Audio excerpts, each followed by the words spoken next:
What if the nations as we know them emerged only recently, not thousands of years ago, but just a few generations ago alongside schools, newspapers, and new state borders? The 19th century is often called the Age of Progress. It was the age of railways, telegraphs, and factories.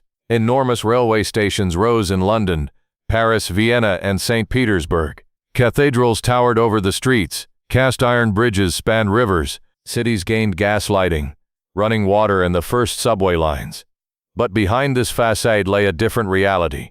Most people lived in cramped houses. They carried water in buckets. In the evenings they lit kerosene lamps. The horse remained the main form of transport. Many peasants could not read. The contrast is indeed striking, yet it does not prove the existence of some unknown ancient civilization. Great structures were built by thousands of workers, engineers, and craftsmen. It often took decades, and household conveniences reached homes far more slowly than they reached the centers of wealthy cities. Far more important was another phenomenon of that era. It was then that languages became the foundation of national politics. For a long time in Europe, people more often identified themselves by their town, village, faith, or ruler. A resident of Bavaria might consider himself Bavarian. A peasant from Tuscany would call himself Tuscan. The general term German or Italian did not always mean to them what it means today. Governments and educated circles began to change this picture. They created unified school systems, printed textbooks, compiled dictionaries, introduced a common language for the army, courts, and civil service. Thus, local dialects gradually gave way to standardized literary norms.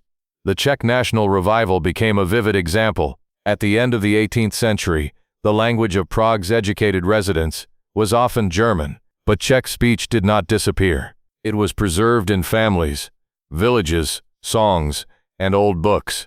Scholars, including Josef Dobrovsky, described its grammar.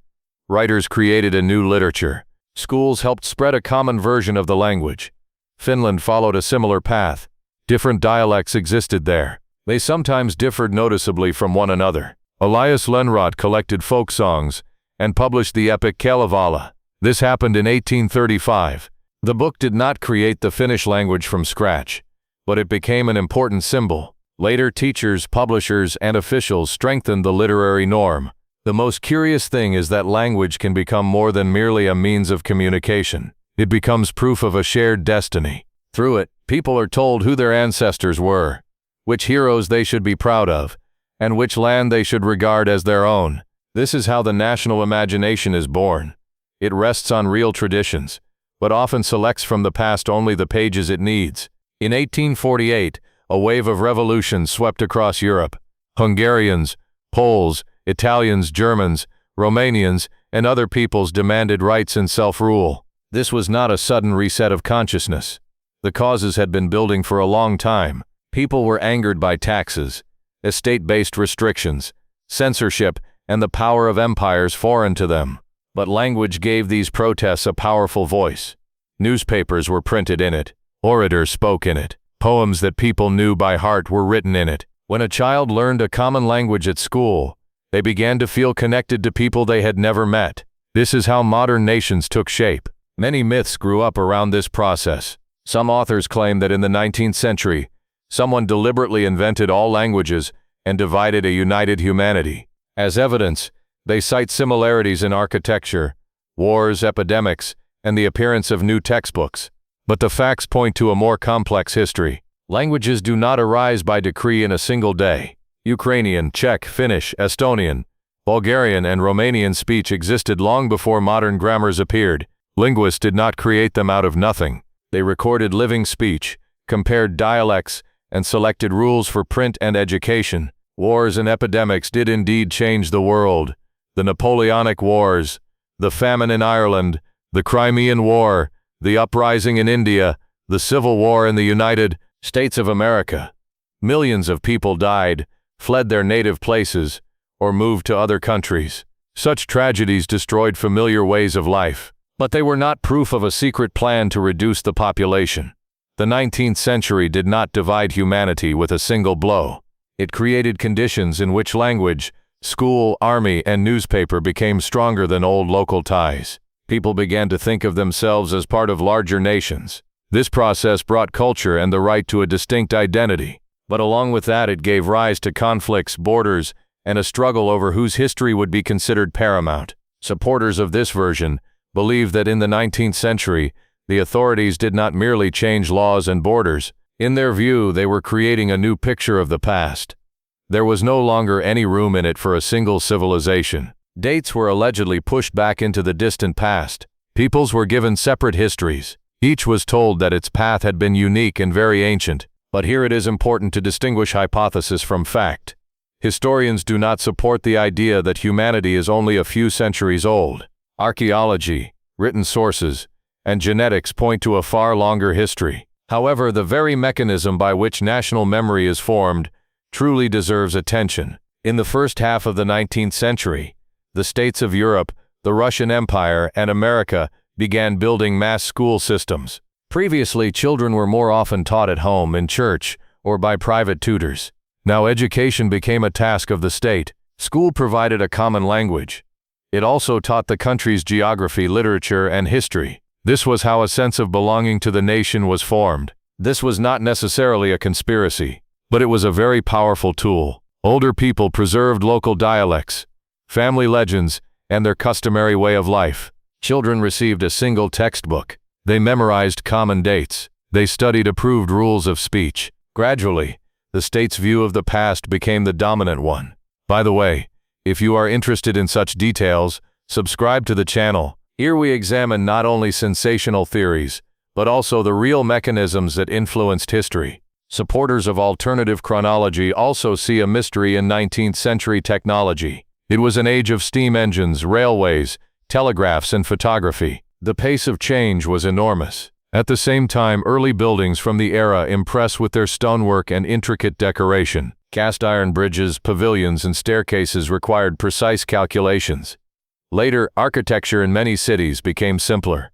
But the reason was not necessarily the loss of secret knowledge. Often the answer is obvious. Mass construction required speed and inexpensive materials. Cities were growing rapidly. Clients needed railway stations, factories, barracks, and apartment buildings.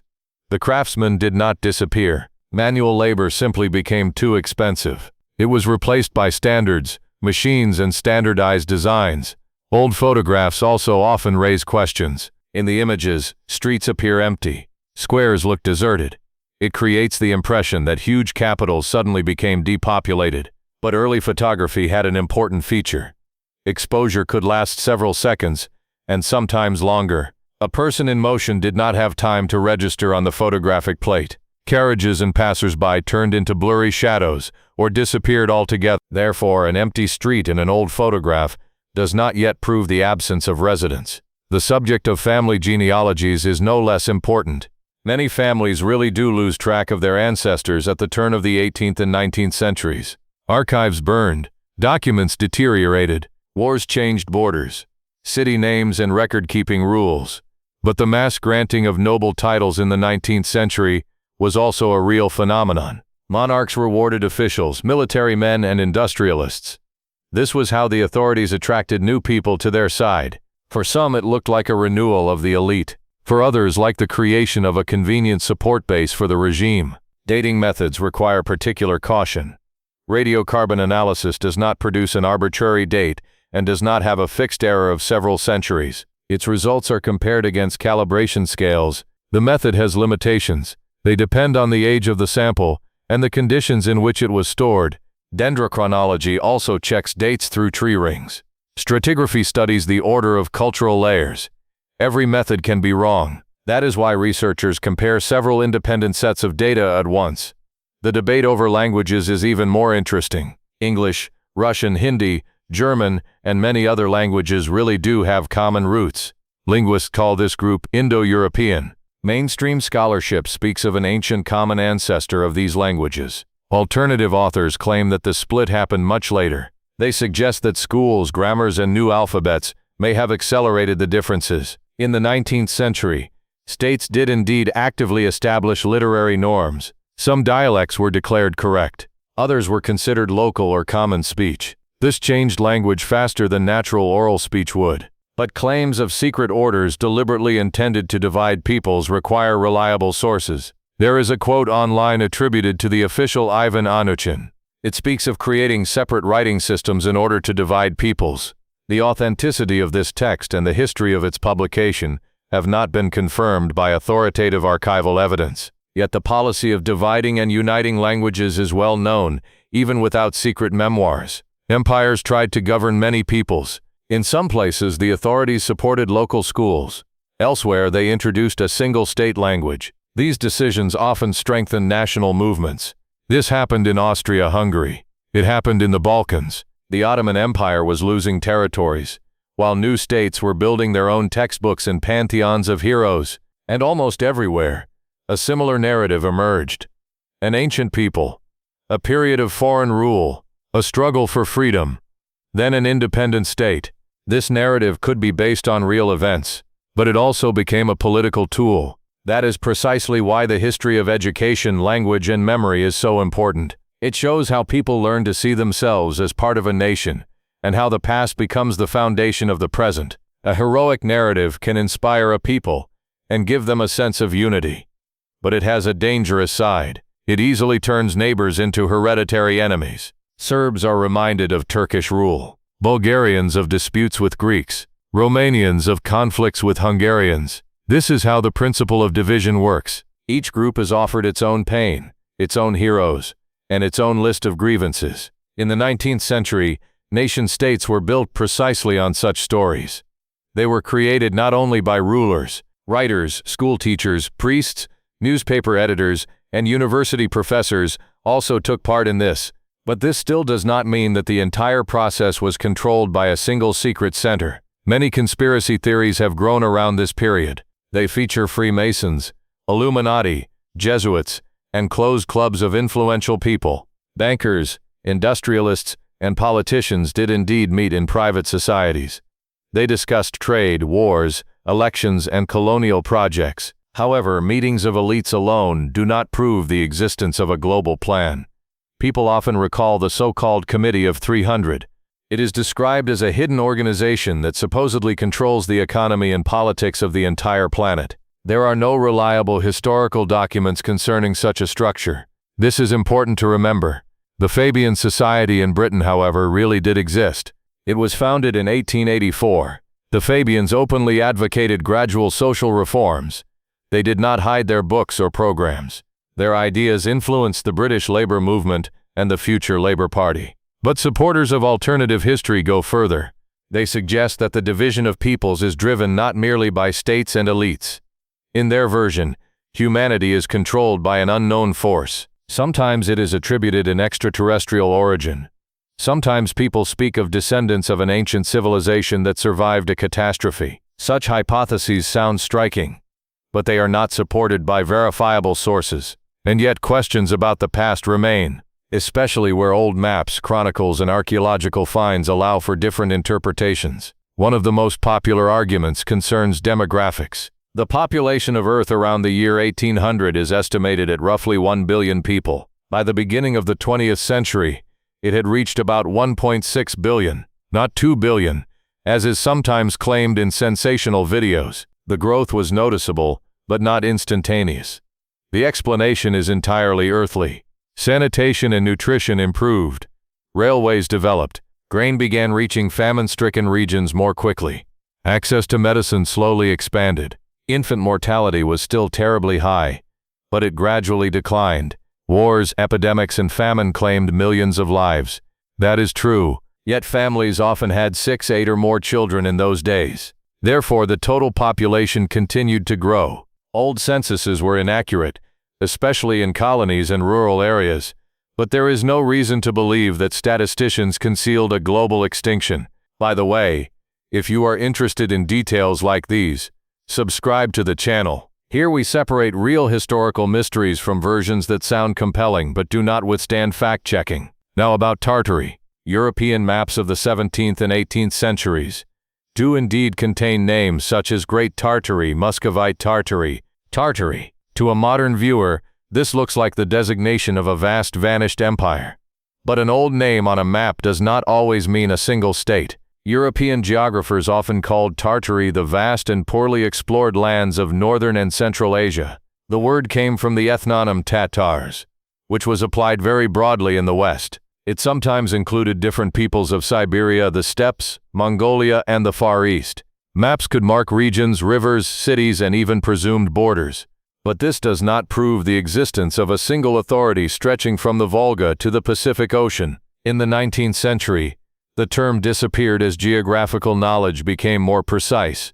Specific states, khanats, and regions of the Russian Empire, Qing China, and other countries began appearing on maps. Archaeology, too, often becomes fertile ground for sensationalism. In Siberia, the Urals and the steppes, ancient settlements, burial mounds, fortresses, and stone complexes are found. Some blocks are indeed enormous. Some walls are assembled very tightly. But precise stone fitting does not require technologies inaccessible to ancient craftsmen. People worked for a long time. They used abrasives, levers, wooden rollers, water, sand, and the labor of hundreds of workers. Archaeologists study tool marks, quarries, and methods of transporting stone. Where questions remain, the honest answer is this: we do not know everything. That does not mean the answer automatically becomes secret machines or a lost super-civilization. One should be especially cautious when speaking about burial mounds. Thousands of Eurasian mounds have been studied by archaeologists. Inside, they often find burials, weapons, ornaments, horse harnesses, remains of wooden chambers, and sacrificial food. They were built by different cultures in different eras. Yes, there are sometimes stone walls or complex structures beneath the mound, but these are parts of burial structures, not necessarily buried cities. The theory of a global mud flood does not explain why the layers of soil, pottery, bones, and objects in the mounds are of different ages, nor does it explain regional differences in rituals. The idea of a catastrophe, however, is attractive. It promises one simple answer to hundreds of complex questions. Languages are a separate topic. Latin still retained an important role in the 19th century in the Catholic Church, medicine, botany, and scholarly correspondence. But it had long been giving way to national languages in literature, politics, and science. This was connected with rising literacy. People wanted to read books, laws, and newspapers in a language they could understand. Sanskrit continued to live on in India's religious and scholarly tradition. It did not suddenly disappear. Rituals are still performed in it today, texts are read in it, and individual works are created in it. India's spoken languages developed over centuries. They were not invented to deliberately divide the population.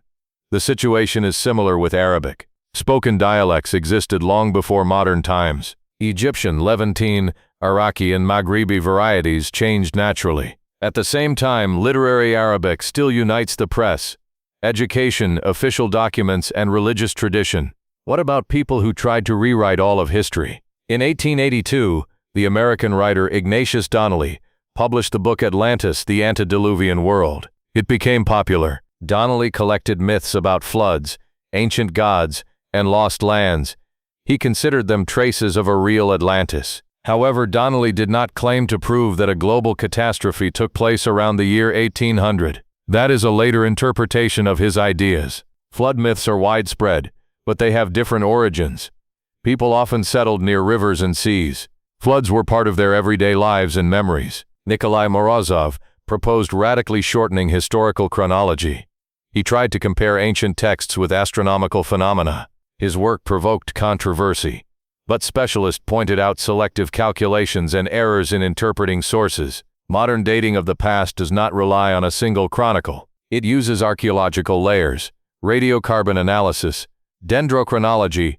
19th century colonialism looks no less disturbing without any mysticism. Britain, France, Belgium, Germany, and Italy seized territories for resources, markets, taxes, and military influence. Rhetoric about civilization and enlightenment often concealed violence.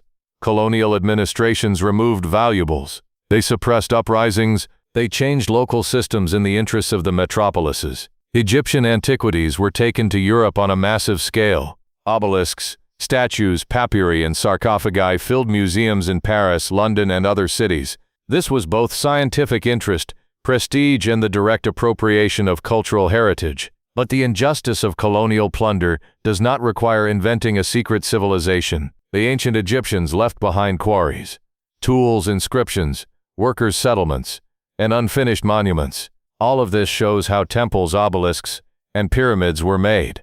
Their engineering skills are astonishing. But being awed by the mastery of the past should not turn into a denial of the past itself. The same applies to Machu Picchu, Sacsayhuaman, and Ollantaytambo in South America.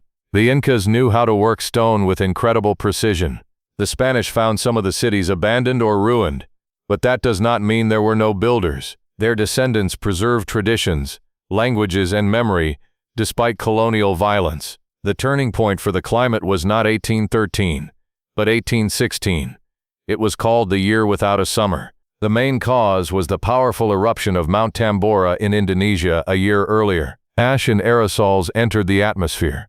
Temperatures fell. Crops failed in Europe and North America. Famine began. There were unusual sunsets, cold seasons, and alarming rumors. But there is no convincing evidence for a cosmic catastrophe that supposedly destroyed a previous world civilization. The most important thing in this story is something else. After wars, epidemics, and crises, people are especially vulnerable. They need order, explanations, and hope. States build schools. Churches strengthen their influence. Politicians create shared symbols. Textbooks offer a unified view of the past. This can be an instrument of control, but it is also a way to create a literate society and a shared civic environment. The question is not whether education or national history exists. The question is whether they allow people to doubt, verify sources, and see another point of view. The industrial age changed the lives of millions of people. Factories grew. Cities drew in peasants. Manual labor gave way to machines. But along with progress came troubling questions. A person got a job. They could buy more goods. Their children went to school more often. Yet they depended on wages, schedules, and the owner of the enterprise. People worked 12, sometimes 14 hours in workshops. Injuries were commonplace. Child labor remained the norm for a long time. Calling wage labor a complete equivalent of slavery would be a historical mistake. Slavery meant one person's legal ownership of another. A wage worker remained legally free, but their choices were often very limited. Without land, savings, or family support, dismissal could mean starvation. In the Russian Empire, serfdom was abolished in 1861. This was an important step, but former serfs did not receive everything they had hoped for. There was often not enough land. Redemption payments weighed on them for decades. That is why many moved to cities and became workers. Banks also increased their influence during this period. The Bank of England had existed since the late 17th century, but its role grew significantly in the 19th century. States borrowed money more and more often. Railways, factories, armies, and wars required enormous sums. It is here that a particularly persistent legend is born, that several banking families secretly controlled all countries and conflicts. The Rothschilds, Morgans, and Rockefellers were indeed very wealthy. Their companies influenced industry, transportation, but history does not support the version of a single secret center controlling the entire world. Power was shared among governments, monarchs, parliaments, armies, industrialists, journalists, and voters. A fierce struggle took place among them. The Federal Reserve System of the United States of America was created in 1913. Its establishment was a response to financial panics and banking crises. It was not the continuation of a secret 19th century plan. The documents concerning the system's creation are known to historians and available to researchers. Special caution should be exercised with the Protocols of the Elders of Zion. This text has long been recognized as an anti-Semitic forgery. It was compiled at the beginning of the 20th century. Its authors largely copied the plot from a French political satire. The fraud was later exposed by journalists, historians, and courts. The text described control over finance, the press, and education. But this is not evidence of a conspiracy. It is a collection of widespread fears from that era. Such ideas were used to find a convenient enemy. The consequences were terrible. By the way, if you are interested in such details, subscribe to the channel. Here it is important to separate real history from striking but dangerous myths. 19th century nationalism cannot be reduced to a single tool of manipulation. It helped peoples fight for language, rights, and their own state. This happened in Italy, Greece, Poland, and other countries. But nationalism could become aggressive. Then a neighbor became an enemy, and differences were declared a cause for hatred. The same slogan could lead people in entirely different directions. For some, the national idea meant liberation from foreign rule. For others, it became a justification for conquest. In the 20th century, extreme forms of nationalism led to wars, genocide, and ethnic cleansing. Millions of people died. But the causes of these tragedies were more complex than anyone's single secret will. Decisions were influenced by economic crises, struggles for territory, ideologies, dictatorships, and fear. Languages, too, were not created by decree of unknown rulers. They change gradually. They are influenced by migration, trade, wars, schools, books, and state borders. Linguists do indeed find common roots among many languages. For example, Russian, English, German, Persian, and Hindi belong to the Indo-European family. But this does not mean that the whole world spoke one language a few hundred years ago. Sino-Tibetan, Turkic, Semitic, and other language families have their own long histories. Similar words sometimes appear by chance, sometimes they spread through trade, and sometimes they reflect a very ancient relationship dating back thousands of years. Stories about how the inhabitants of distant islands supposedly freely understood European speech also require verification. Captain James Cook recorded Polynesian words in the 1770s. These records are important to science, but they do not prove that Polynesian languages are closely related to English. Polynesian languages belong to the Austronesian family. English belongs to the Germanic branch of the Indo-European family. Sign language really did help people understand one another. Indigenous peoples of North America had developed systems of sign communication. They facilitated trade and negotiations between tribes. Similar practices emerged in different regions of the world. This speaks to the human ability to seek contact, but it does not serve as proof of a lost common language. Literature and music offer another more reliable example of unity. Goethe, Schiller, Pushkin, Lermontov, Dickens, and Hugo wrote in different languages. Their characters spoke of love, conscience, freedom, and injustice. These themes are understood by people far beyond the borders of any one country. Music makes this even more direct. Beethoven lived in a German cultural environment. Chopin became a symbol of Polish memory. Tchaikovsky is often called the voice of Russian music, but their works have long belonged to all humanity. Musical notes do not require a passport. Critical thinking does not begin with a ready-made accusation. It begins with verification. We need to read sources, compare dates, look at who wrote a document and why, distinguish fact from assumption. Archives, archaeology, and linguistics do indeed constantly refine our knowledge of the past. Science changes its conclusions when new evidence appears, but an unusual theory must also be based on verifiable data.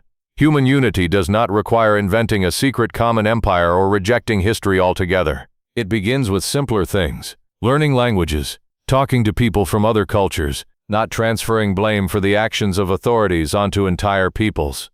Remembering that differences do not make us enemies. The past is full of blank spots, but filling them with fear is dangerous. It is better to ask precise questions, to seek honest answers, and not to let loud myths divide people once again. Thank you for watching. Subscribe to the channel and leave a like. See you soon.